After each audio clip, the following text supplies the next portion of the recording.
Simone here, and I'm so thrilled to be talking to Lakesia. She is an author. She's here at the BookExpo. She has a book out that's very interesting, especially for our women-centric community. She's going to tell us about it, and I'm so thankful that you had the time to chat. Thank you.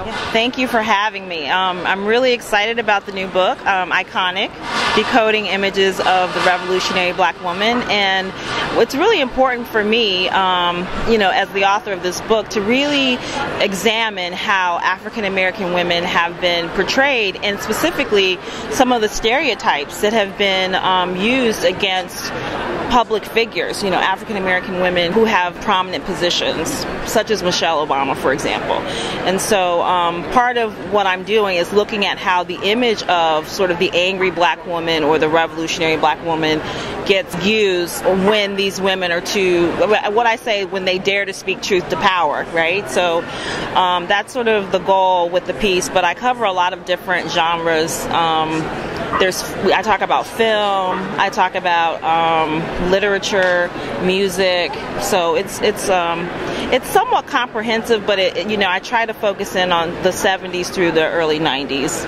Yeah, because I was going to say, that's a very big agenda if you're going through. What point in history did you start, right? Yeah, I started with the 1970s because I felt that, well, actually, the very, very first chapter is sort of setting everything up, and I talk about Michelle Obama and compare her to Sojourner Truth and how they had to manage their image in order to promote social justice. So in the case of Sojourner Truth, we're talking the end of slavery, right? Abolition. And then with Michelle Obama, I mean, her husband's election, the first African American family in the White House was also a groundbreaking event. And so I talk about sort of how both of them managed their images. And then after that, I moved to more of a chronological. So I start in the 70s with Angela Davis and Kathleen Cleaver, and really try to unpack how the media represented them, and then how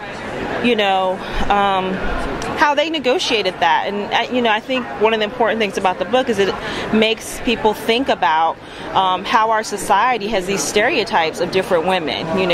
There's stereotypes about black women, about white women, and those stereotypes sometimes get in the way of real women, right, being successful. Right.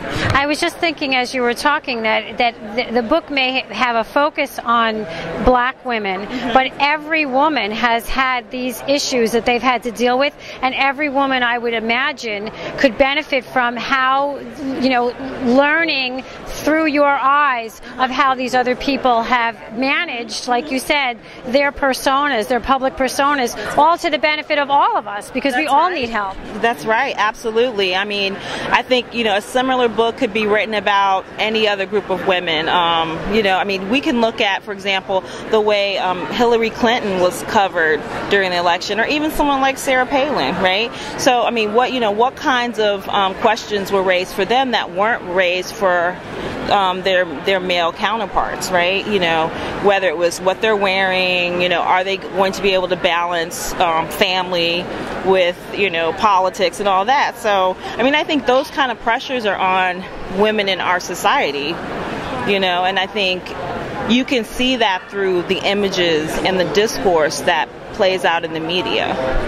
Yeah. And it appears, as you said, that the way that you're looking at it is that you're giving some kind of answers or some kind of insight as to how these women navigated successfully through difficult, turbulent issues that they had to contend with. Yeah. And I mean, the point of the book is it's a cultural criticism in the sense that it looks at these key iconic women and how they managed their images in light of, the stereotype of the angry black woman, or the dangerous black matriarch who emasculates her man, that kind. So these are like constantly floating out there in the universe, so to speak, in the discourse of American culture.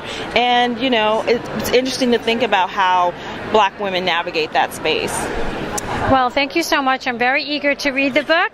I hope that a lot of you come and check it out. And where can they find out more information about you? Because you're also a teacher, right? You're a professor? Yes. I'm assistant professor of gender, women's, and sexuality studies at Grinnell College, and you can go to the Grinnell College website. Also, we have a website for the book. It's www.revolutionaryblackwomen.com, and that's put together by Baylor University Press.